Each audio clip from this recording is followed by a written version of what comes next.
I understand that your own history with Golden's Bridge goes back your entire life. Yes. So tell me about your parents and their initial part in founding the colony. Yeah. Well, and your uncle. Well, it wasn't my parents, but my parents, someone in my family, my Aunt Sabina Milstein and her husband, and there was a group of friends. Some of them had all gone to dental school together. What I like to say about the beginning of Golden's Bridge, it was in the 20s, you know? Mm-hmm.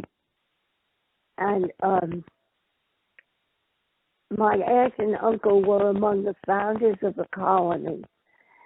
And what I find remarkable about this group is that I think there were 4 or 5 couples, and I'm trying to think of how many. 2 or 3 were dentists, and these were young immigrants. I like to make a point of that. They were young immigrants who had come to this country, you know, for all the good reasons, the values and the interest in democracy and the interest in socialism. Some of them were Russian or Polish, and at the point of founding, they were all Jewish, and they had all experienced life in the old country under the Tsar. So they knew a lot about anti-Semitism and discrimination. They were all very aware, and they came to this country for a better life for themselves and very much for their children. They weren't married when they came. They didn't have children, but that was their goal. And I think it's very important to understand this. Particularly now. Yes, exactly. And during that period in the 20s, before the crash, the Depression crashed on us in 29. But before then, there was a bit of better economy, you know? Mm-hmm. And so these guys had a little money. They weren't rich. They had a little more money than the average working person. And instead of buying homes each for themselves, they decided to found the colony. And I have to tell you that at that point in time, you may know this, there were about, I would say, almost 40 co-ops of various kinds in New York State. Did you know this? I know about a little bit. I didn't know that there were that many. Yes. I think there were more. I'm being very conservative. It was a very interesting part of the decade. There was a lot of labor organization and many strikes, and many unions were formed in the mid-20s, in the 30s also, but in the mid-20s also. The idea about a co-op and the idea of buying some land. Yes. Was that for your aunt and uncle and the others? Was this an idea that they first discovered in this country, or was it something that was on their mind already before they came here? Well, I believe that I know that my mother's family was socialist and active socialist in the old country. And several of them had to leave because they were being sought by the Cossacks. In my mother's family, my mother, my Aunt Sabina, my uncle, my grandmother, my buddy, they were very they were active socialists in the old country. And coming here was very a necessity for them. I mean, they were socialists back in Eastern Europe. So were they? They were different flavors of Jewish socialists. Then There were This is true. Were they Bundists? Were they Zionists? Well, were they anti-Zionists? They were not Zionists, and I don't believe they were Bundists. My husband's father, my father-in-law, I think he was a Bundist, but he's not in the first generation of Golden Bridge. He came in the 30s. Mm-hmm. But I really don't know which flavor they were. But of course, when the revolution developed in 1917, everybody was happy that the Tsarist government had been overthrown. Mm-hmm. Mm-hmm. So not all of them supported the Bolsheviks and the Bolshevik concept of socialism, but some of them did. But they were all anti-Tsarist. Yeah. And not Zionists. Right. So when they came to the United States, when they were young, before the colony, so they were politically active in New York? No, I wouldn't say that. Here's what my family did. The women went to work in the sweatshops, and the men were sent to school. Because education was a critical core in the families. And they came here, I'm talking about my family now, my mother's family. They came here not knowing the language, but already they were literate. My grandmother, for example, who was born in 1871, she was literate, not only verbally, but also she could read and write Russian, Ukrainian, Yiddish, and Hebrew. Mm-hmm. And they were very poor. These were poor people. My grandfather, on my mother's side, used to be a traveling teacher, and he taught the little Jewish kids who spoke Yiddish and Hebrew. He taught them Russian as a second language. Uh-huh. And so do they speak English? When did they learn to speak English then? Well, that's a good question. All I know is they all learned English, and my bubby read Jewish and English newspapers every day. Mm-hmm. And so go ahead. And I think I can't speak for all these, these dozen people who started the colony.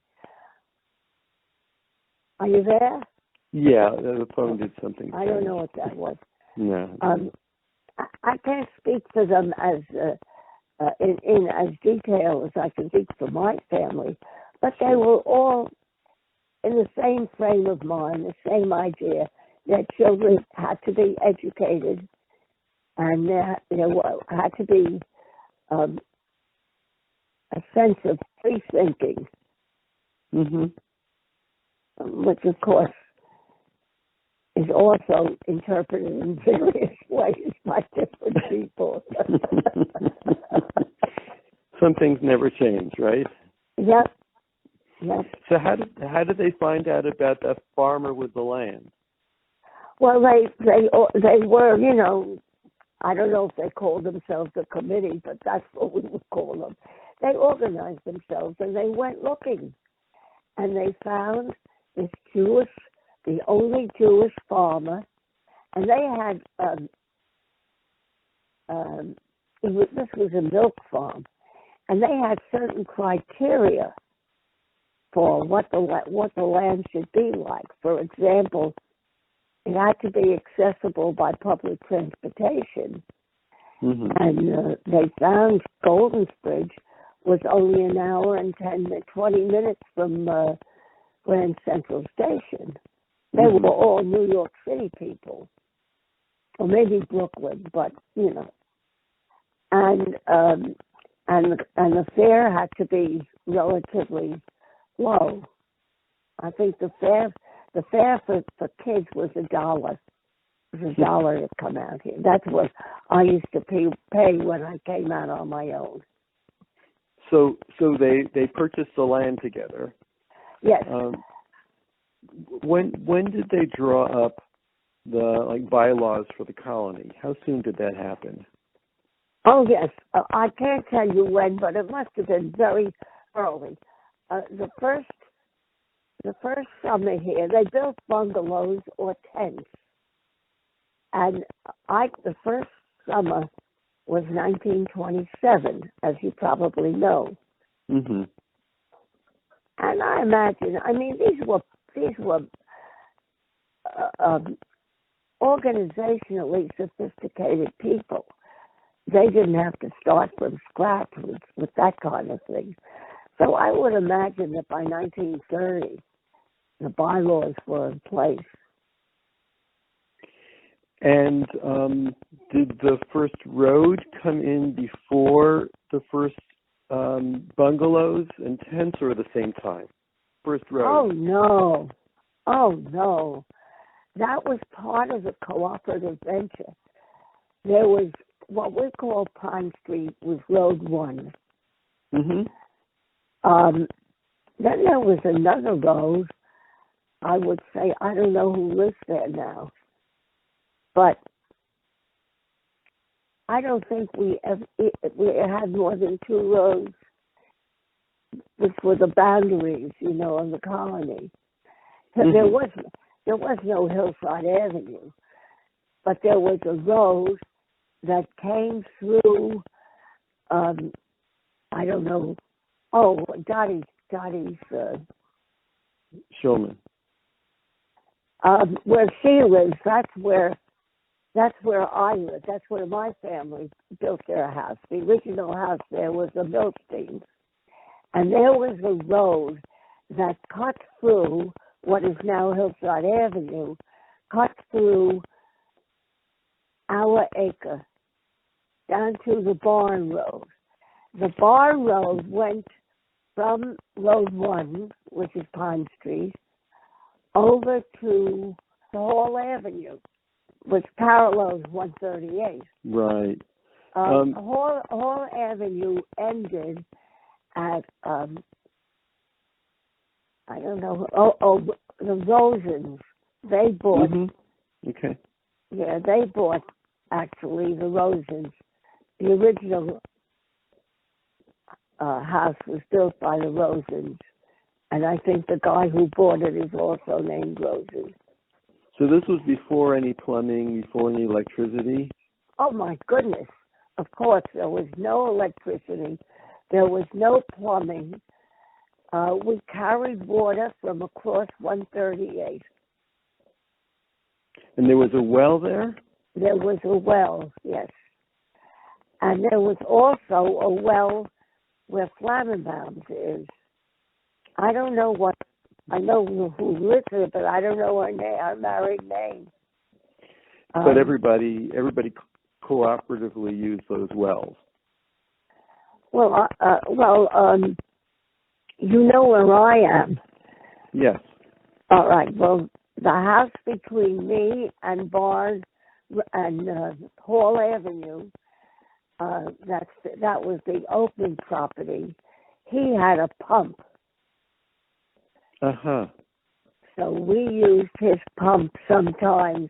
He wasn't happy. He didn't like people on his property. But there was running water there, and it was a pump. The Flassenbaums had a well, and I don't know where else there was a well. But we carried water in buckets we kids, that was our job. Did each of your did each of the houses have its own outhouse, or were there shared outhouses? No. Everybody had their own outhouse. And that was bad enough without sharing it. Yeah, I'd imagine. Well, my aunt was very particular. She whitewashed her outhouse every year. Every spring, we painted the walls in the house and whitewashed the outhouse. The mothers cooked on the kerosene stoves, and we bought kerosene. There was a very nice big general store at the corner of 22 and 138, and they intersected about the level of the parking lot, not the new parking lot, the original parking lot, down below the shopping area. I know where you mean. Yeah, 22 and 138 intersected there. Right. And it was a very dangerous intersection. And the railroad paralleled 22. Right. And there were no lights or anything like that. There was some serious accidents at that corner. And tell me about the building of the road, of the first roads. The building of the roads was a cooperative affair. Well, before that, I wanted to tell you that there were wonderful old stone stiles dividing areas, the boundaries of different uses of the land, because this was pasture land. It was a milk farm. And the roads were built, they were laid down with the stones from those stone stiles. Oh. Okay. Yeah. And that started, or somewhat later, but I remember into my childhood, the announcements on Saturday nights that we're doing the stones we're doing the roads somewhere near so-and-so's house on Sunday morning. And people turned out. They also turned out to put the roofs on some houses. But the roads must have been a tremendous amount of work. Yeah, but I was a kid, so I really didn't. I knew it was going on, but I didn't participate. It was. They all turned out. They worked hard. They worked together. It was a very incredibly friendly place. Incredibly. And we kids, we had our group, and summer was the highlight of our lives because it was in Golden Bridge. And for the kids, the freedom and the sense of safety, we could go anywhere. Anybody's house was our house because it was either a friend or a relative. And so it was like one large family. The three houses,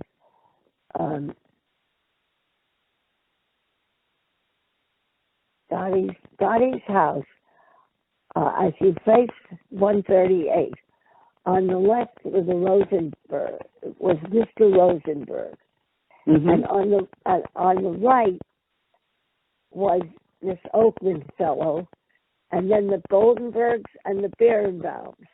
Now, the women of those families were all sisters. Oh. Mrs. Rosenberg, Mrs. Goldenberg, and Mrs. Berenbaum were all sisters. I didn't know that. Yeah, they were. Interesting. And behind Rosenberg, down below, there was Dr. Glick, who had gone to dental school was my father had gone to these people at dental school, so I know them from both my mother's family and my father's family. But it was an incredibly friendly and free and trusting community for the kids. How early on were there organized activities for the kids? Before 1930, it was the mothers were organized. The fathers were organized. Many of the fathers weren't even here during the week, so right. the mothers took care of the kids and did all the housework and everything. No cars. We walked to the village, and it was a real village. We had sidewalks and streets and everything. We even had an ice cream parlor. And the post office was somewhere over near the railroad, across 22. So the mothers organized a mothers club, and these women were very interested in self-education and in good things for their children. So they organized a day camp for the children. And the older teenagers were the counselors. And then as we kids grew up, we became the counselors. And the fathers had meetings on Sundays. It wasn't only the fathers. There were always women on the executive board. And the language in, basically in the beginning was Yiddish.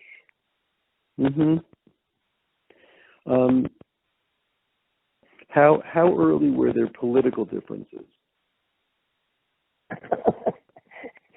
Do you mean internationally different? What do you mean locally different? Because our memory, my peers, there were very few of them left, but the children of the earlier years remember the loud arguments in the Sunday afternoon meetings. The men would sit there in the barn and yell at each other in Yiddish, and the mothers would yell, "Come home, it's supper time already, the food is getting cold."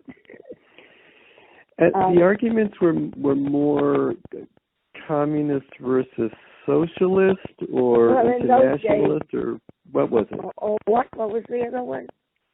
Or more communist and socialist. Communist, socialist, internationalist versus whatever else. No, mostly, and mostly the communist socialist stuff was not really discussed in the Sunday meetings. So what were the sources of conflict in the Sunday meetings? What to do, how to run the colony. And so how to run the colonies both in practical terms or in philosophical terms? Both. So what were the big questions about the philosophical terms? I wouldn't remember them from as a child because everybody supported labor. And it was a period of very active labor organization in New York. So I don't think there were many arguments about that. But I do know that in the early 30s, I would say the very early 30s, one of our members, you know where Selma's house is? Yes. Next house up on Hillside Avenue. They lived there. I don't really remember their names. But there was a guy, and he owned a shop, and he employed workers. And there was a strike in his shop. And the executive board voted then that this place was not for bosses. Only workers and professionals could be here, no bosses. And they made him move. They made him and his family leave the colony. Was there much conflict around that, or it was just cut and dry? I don't think it was cut and dried. I think there was a lot of soul searching and conflict. And we kids really didn't understand it, though I must have been pretty young. It must have been about 1930 or 31, because the little girl in the family, she was one of our friends, and it did not compute for us why they were moving. We didn't think they had to be made to move. We kids. So at what point were you beginning to understand more of the politics yourself? Oh, well, I understood politics from the time I was very young, because my family was very active in the city. I did not understand. I was different from all the kids in my class in school, because I stayed out on May Day. You know, we were not religious, but I was taught to respect religious people for their beliefs, because I was taught in my experience, my family, my friends from Goldsbridge, that freedom of thought meant that you respected other people's points of view. But I thought that all communists were Jews and that all Jews were communists. Because that was my experience. But I knew when I was very young, I knew I was not a Zionist. I was not that kind of a Jew, because my father was not. And I used to hear discussions at home. But when it came to racism, for example, around the 30s, there was the issue of the Scottsboro Boys. Do you know this? Yes. And so I knew that was a very bad thing to discriminate against people who had dark skins. And that was, these were the things that bound us together in the colony. Support of labor and anti-Semitism and discrimination and all those things. Those were the things that tied us together. And we were all against war. And not only we, our parents were, pretty much. I have pretty early memories of evenings with Freedom Riders starting out their trips, both young people from Goldsbridge, but also some who were not from Goldsbridge. So tell me about that. How did that come about? What, in the 60s? You mean civil rights movement? No, how about Goldsbridge's piece in this? We were very active in these political events. We raised a lot of money for SNCC. We had, let me pull back a little. In the 30s, before the war, during the major organizational developments of labor in the country, the New York unions used to have Labor Day was a day for the unions to have picnics in Goldsbridge. And the whole barn area was set up to accommodate buses. They came in buses. And we kids were involved. We used to sell checks for the bar because it was a fundraiser for the unions as well. And then during the civil rights period, and by that time we were full-fledged dark pink. Really, it was a red organization of the colony. And And during the Spanish Civil War in the 30s, some of our boys went to Spain. Vic Bishop went to Spain. Did you know Vic Bishop? I know the name, but I don't remember. Well, Freddie and what's her name? I'm so bad at names in my old age, it's terrible. Did everybody come back? Everybody who went to fight? Yeah. Everybody survived. Where was were there divisions about or any conflict about Stalin? Oh, that was the big thing. That was what divided us. Much more than about that. Communist socialist bit. That got the colony all mixed up. You know, extremism leads to, what do you want to call it, an investment in your own point of view. And then you get set in your ways and then become as bad as the people, not quite, but pretty much as bad as the people you're fighting. So some of the communists were very angry at the non-communists. And that was Stalinists versus the non-Stalinists. And people got very hot about it. Were there people who left over it? Not to my knowledge, but the profound friendliness left. And then there was a court case, not over Stalin, over this was in the 30s, I believe. No, it had to be after the war.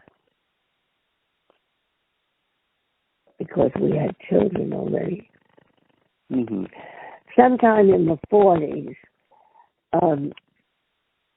a small group, and some of them were people who had started the colony. My aunt was in that group, but so was anyway. Well, it was a small group. Decided that the colony taxes were not in keeping with the constitution of the colony, that they were too high. And there was a big, I'm not sure of all the details, but there was a big division, and this particular group took the colony executive board to court, to the capitalist court. Well, that's the way it was. I understand. That's why I'm laughing. I know you understand, but it never made any sense to me. Nobody said it made sense. Right. You still see that kind of thing. Yes, of course. From the beginning of time. So what was the resolution? Where did it go? I think they won. I'm not sure, because my aunt was in the group, and of course I didn't think she was right, and I loved her very much because I was like one of her children. I lived here in the summer. I didn't live in the city in the summer. I think they won, or they may have won a partial victory, but they were excommunicated by the colony. And so that meant they kept living there, but they weren't technically part of the colony, or no. But it was very ugly, and I will tell you some things, so you'll see how ugly it was. By that time, I was married, and I was in the Saul family, and we were, of course, catty corner to the Millside house, and the children went back and forth, and were very, very close. The cousins were very close. The kids, our kids. Yeah. And when the Milsteins were excommunicated, my cousin Nicky, who had been on the camp committee and was helping work with the camp all during the winter years, her kid was not permitted to come to camp that year. Wow. And they never even told her that they had made this decision. She was on the camp committee, but they decided that the executive board decided that these people's children couldn't be in the camp. Now, they couldn't leave them out of the lake, or they wouldn't have let them go to the lake either. Oh, boy. But for some legality, they were able to go to the lake. So in protest, I kept my son out of camp because he and his cousin, they played together all the time. Right. Wow. But that's the way things were quite difficult. And it also got mixed in with the communist business because my aunt was against Stalin. So they couldn't excommunicate her for that. We laugh at it now, but it was very serious. Now, what do you want me to tell you about the civil rights? So I'm interested in what kinds of fundraising happened for SNCC and for the civil rights. How did that happen? That was not an official. Well, the SNCC affair was an official colony affair, but the collections of funds every Saturday night, from the beginning of the use of the barn, and I should tell you about that, but I'll tell you about the fundraising. Every Saturday night, funds were raised for one of the progressive organizations, the International Labor Defense, the ILD, the Red Cross, raised money for the Freiheit and the Daily Worker. We raised money for Spain, for Democratic Spain. Every organization, and for labor also, if there were big strikes and they needed funds for the workers, every Saturday night there was a collection in the barn. When Herbert Aptheker came, was that a fundraising night? Do you remember? I don't remember when he came. I may not have been here. It might have been late because in the late 30s, I already had jobs in the city. That's another story. This was when you were already starting your social work career, or before that? I was out of college at the end of 39. And by that time, I had a summer job in the parks department. So I could only come here on my days off and stuff like that. I don't think I met Aptheker. Okay. Well, but what we did, for example, during the McCarthy period. That was my next question, so go ahead. Yeah. I'm sorry. Let's go with your outline. No, that was actually my next question about how this played out during McCarthy. Yeah, that was before the civil rights movement. I know, we're moving around a little bit. That's fine. That's okay. Yeah. We'll get back to it. Okay. It was a very frightening time because all the cars that came in and out of the colony, the license plates we were watched. We were watched during the McCarthy period. And a lot of people here were civil service workers, teachers and so on. And one of the fundraisers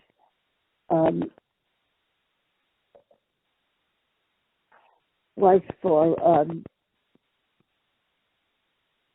I can't remember the names,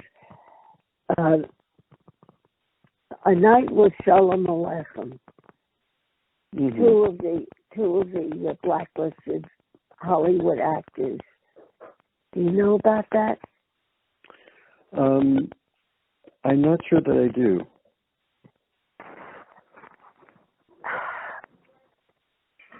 The names will come to me. Okay. But I can't repeat. They had, in order to make a living during that period, they developed this very wonderful presentation, A Night with Shalom Aleichem. And of course, we hired them for a Saturday night. And I was a teacher at the time in the public schools. Nobody wanted to chair that evening. They were too scared to chair it. So I chaired it.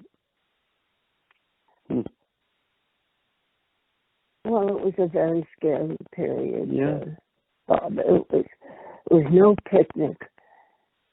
It took a lot. It took a lot to survive it. Mm. And were there members of the colony who were called before the House Committee? Yes, I don't know how many. I had been called. I managed never to go. That's a personal story. But if I was called, a lot of other people from the colony were called. But that was not a subject for public discussion at the lake. You know, it was not a common gossip. So I'm not sure who was and who wasn't. Do you think it wasn't a topic for discussion because people were trying to be low-key and hide about it, or just it was too scary, or how come it wasn't being discussed?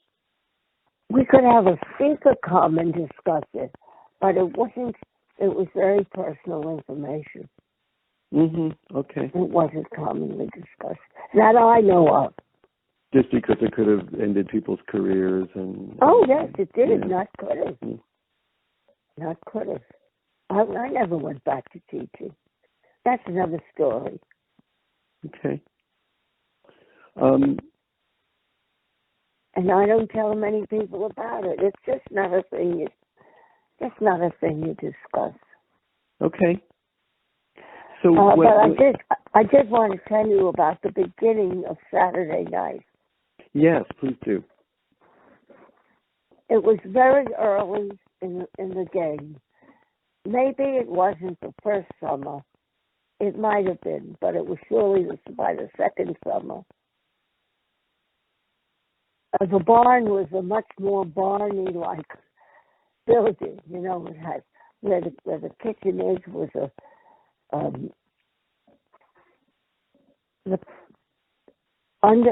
under the kitchen was a big silo. It was full of hay. This was the original barn, the barn from the original farm. Yes, it was a real barn. In the basement were the stalls for the cows, and on the first ground level, and there was a big silo, not a round silo, but a big area for hay, and we kids used to jump from the floor of the barn into the hay. And I should tell you why Pond Street is called Pond Street. Do you know that? Tell me.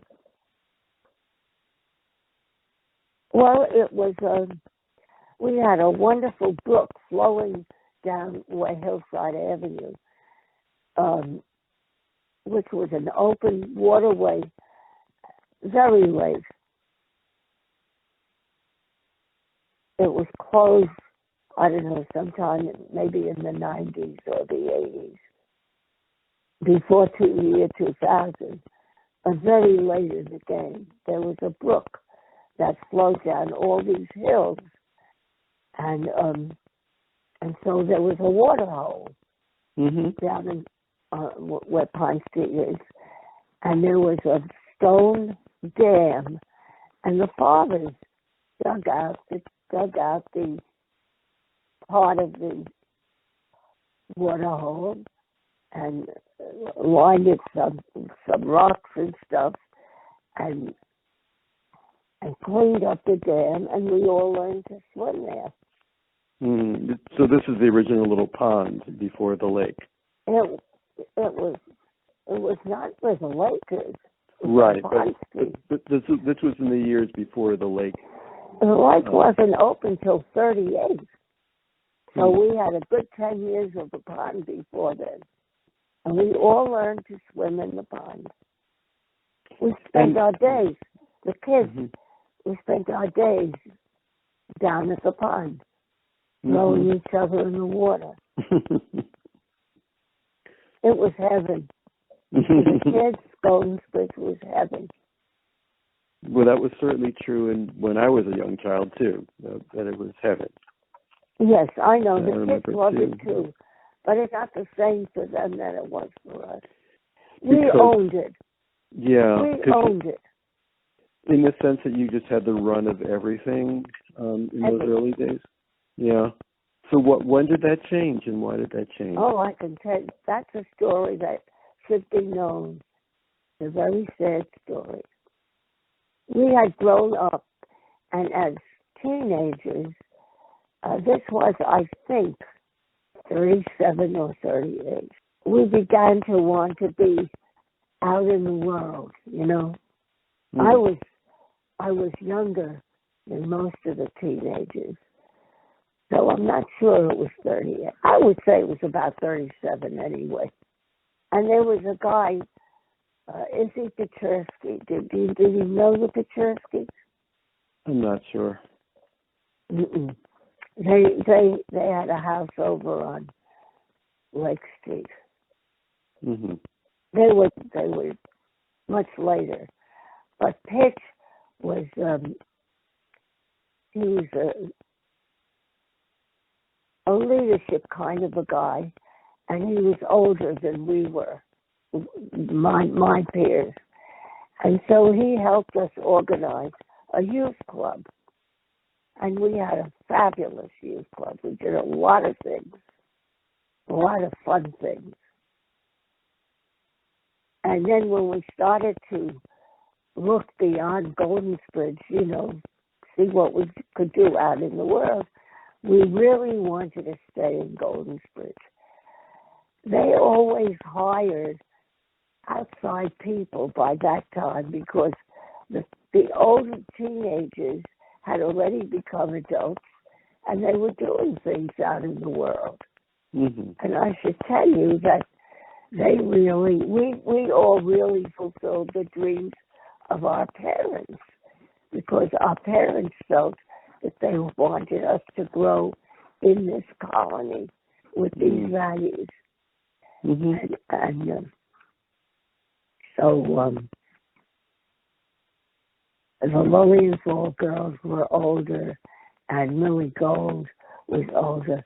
So Mr. Rosenberg's daughter was a dancer, and she became an actress in the group theater.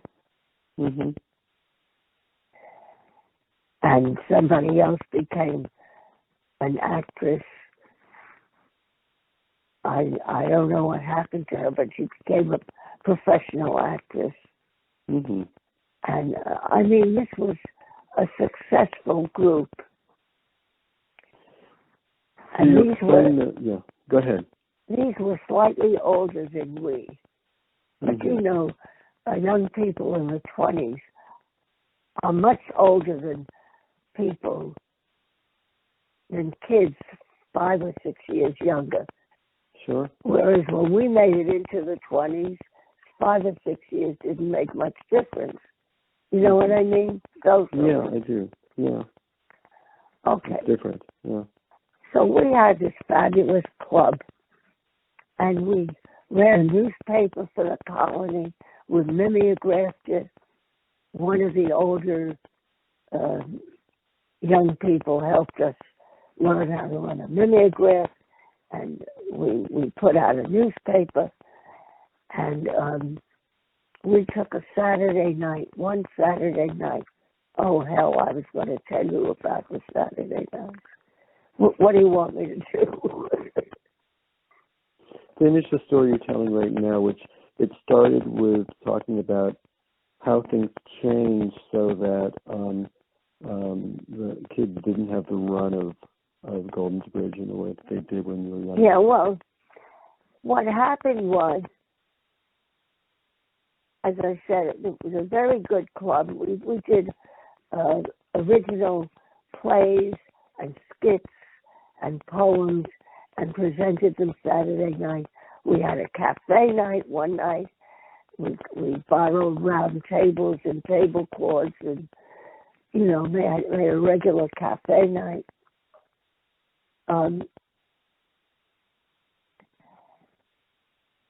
So, and for the camp, we were counselors, but for a director, somebody else was always hired.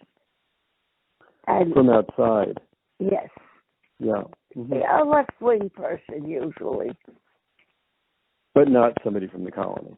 But not from the colony. Yeah. When you did anything in the colony, you never got paid. And that was a principle. Right, because we were a co-op. Right. Anyway, so one year we decided that one of us could be the director and the rest of us would take jobs and stay in the colony and keep our summers in the colony and let the colony have our talents. It was a very smart group. Everybody was smart. They were all good students and did extra things like photography and dance and art, So we organized, and with Pitch's help, I don't know who presented it, but one or two of the older, the 20-year-olds were there, and it was presented to the executive board.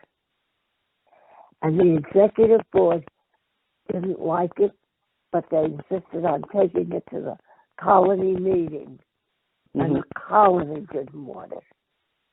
They didn't realize that they had recognized they had fulfilled their dreams for the children, and the children were now offering the gift. They didn't see it that way at all. They thought, I don't know what their reasons were, but they broke up. That broke up the youth club because we all took jobs elsewhere. I see. Did it cause a lot of conflict also? I don't think so. Conflict between the children and the adults, yes. Yeah, that's what I mean. But the adults themselves, they voted against their own children. Wow. I had no idea. Oh, boy. Well, it was pretty bad. That's why if you asked me about Herbert Optaker, I was already out in the world. I don't remember his coming. So, but then you were back in the colony more fully than as a parent. I was back in the colony, what?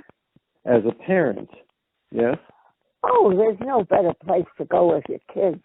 And so when you were a little bit older and raising kids in the summer in the colony, were any members of your family on the colony board? Well, you have to remember what happened after the 30s.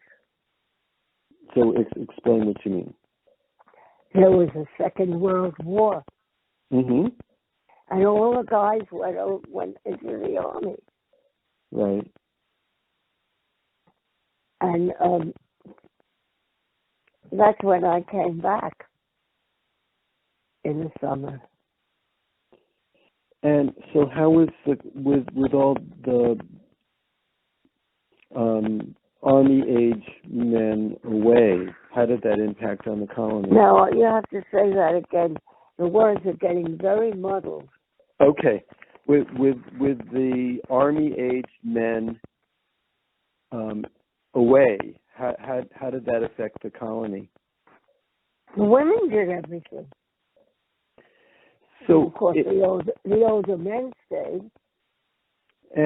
But in ordinary times, the men were in the city working during the week. Well, so in ordinary times, the women kept things going anyway. So that's why I'm trying to get a sense of what was different. Were the men away all the time? Well, we were talking about the camp and the kids. Okay. For example, Selma was running a nursery. Mm-hmm. Here. Right. She started the nursery? She didn't start it, but she was directing it by that time. Okay. But during the war, we young women kept things going. And so we kept the camp going. I know I worked in the camp during the war. Mm-hmm. And I had not worked in the colony from the time I was about 18. I think that's when I got, I don't know. Mm-hmm. But it's only a couple of summers because we were in the war by December 1941. So I was 21 then. Mm-hmm. You know? Yeah. And then the men came back after the war, and well, during the war the war made a big difference in the colony because what happened,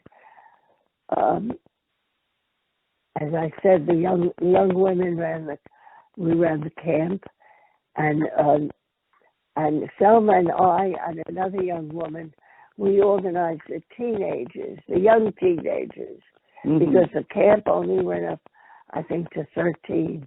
Yeah. And I'm sure Selma told you about that. And that was a very good time. And the important thing that happened to the colony was that we became closer to the extra colony, Golden Bridge community. Mm-hmm, mm-hmm. We had experienced, there was so much I haven't told you. We experienced a lot of anti-Semitism here.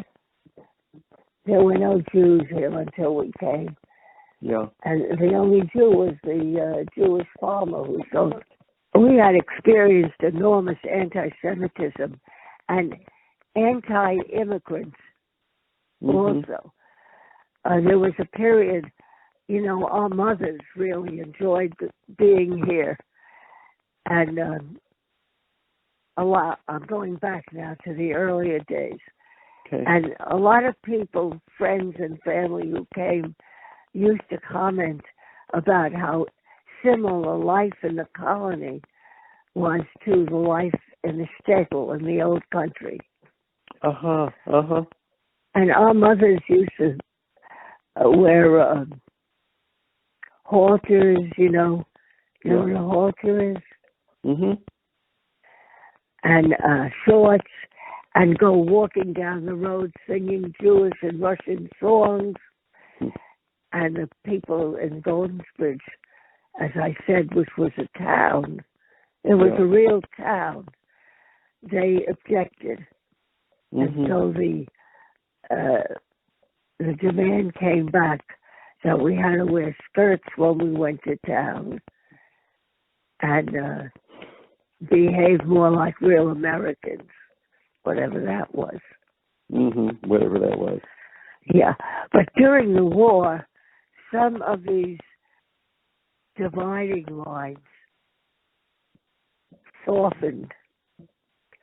And there were fundraisers.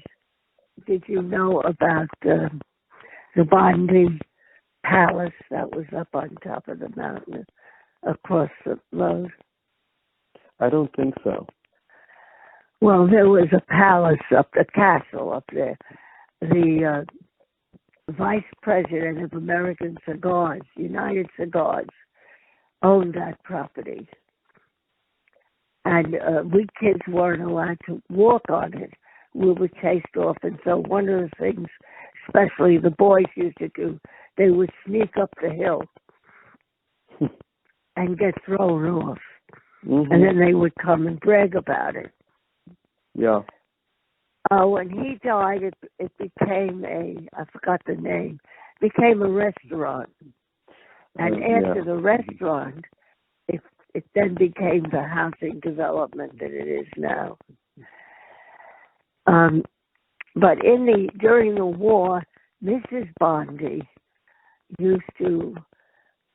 she was very active in the war effort, and so she reached out to some of the people who lived here all around, like Rose Flammenbaum. Mm-hmm.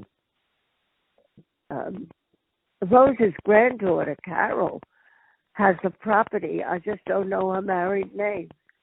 You might want to talk to her. So what you're saying, though, is that the war kind of it sort of made the surrounding communities think of Golden's Bridge as more Americans, just like no, I wouldn't say more American. I would say more friendly, because our mothers were still very active here. By the late 30s, everybody had electricity and gas, and septic tanks, things like that. So we were modernized. Mm-hmm. Did that help the colony be more accepted? Well, it wasn't that. It was the war and our support of the war that made us more accepted. Got it. Were there any people who were against the war within the colony? I don't know. I don't know anybody who was. In the barn, there's a list of the guys who were in the colony, who were in the army. I don't remember exactly there, but it's there. And so right after the war, the men were back. Can you talk a little bit about the time between the end of the war and McCarthy? Yes, we continued to be a very left-wing place. And we supported the new newspapers that had come, like The Guardian, Yep. Was a left-wing newspaper. We continued to have meetings and raise monies and have cultural events. The mothers were wonderful with that because they had speakers during the week. And Saturday night there was always a speaker, and on Sunday morning the speaker stayed over and usually had a meeting with anyone who was interested in whatever organization he was representing, Mm-hmm. So there was a lot of cultural activity. And then that was continuing when I was a child still. That was still happening. Yes, I don't know when you came. We were there from 1958 to 1964, maybe. Well, you must remember Peekskill, and that was important. So our men mostly participated when the message came down for the first concert, which never materialized. There was a guy here who had a big truck, and he loaded up the truck. All the guys went to protect Paul Robeson. And then there was the second time where they did get the concert going, but when the concert was over, everybody who went was attacked. Did you know that? I did know that, yes. And in between, there were picket lines because Robeson was arrested for disturbing the peace. And his trial was in White Plains. So we went on the picket line.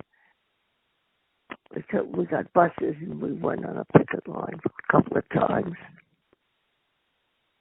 So there was a lot of progressive activity during that period. Did Paul Robeson or Pete Seeger or others of the Weavers ever come to the colony? Pete Seeger was here every time, all the time. So say more about that. Anytime we wanted him to come, he came. He came to visit our camp when we were, because when we had kids, we were counselors in the camp. We brought our kids here, so we worked here. Right. So Pete came to the camp.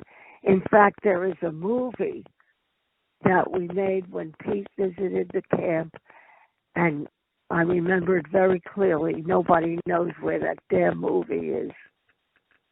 Could you talk a little bit more about the civil rights era, the people who went to the March on Washington, Freedom Riders? Yes, we had a civil rights committee, and we got a bus, and Sid and I, we volunteered to take along any teenage kids that the parents wanted to send if the parents couldn't go themselves.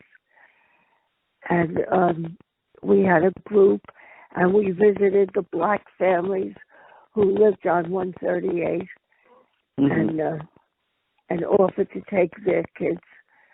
So we took a couple of black kids with us. Yes, we were there. There were some black families living just up the street from us who were not part of the colony. Right. How come? Why I have weren't they no part idea of the how colony? come, but they, in fact, one of the families actually did buy into the colony. I think their name was the Williams family. This was long after I was in any way actively involved in things in Golden Bridge. There were a lot of unpleasant things that happened that alienated people as time went on. That had nothing to do with politics. It just had to do with I don't know what. Anyway, there was this one black family did buy in, and maybe it was after we took them on the march. I don't know.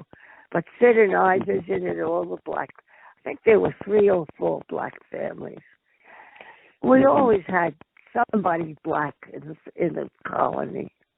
Well, I remember the Matthews lived next door to us. Oh, well, yes, the Matthews, of course. They were here. They were here later because that was Ginger's generation. Yes. But there was a family before then that had a couple of black members. And then there was Mitzi Gaynor.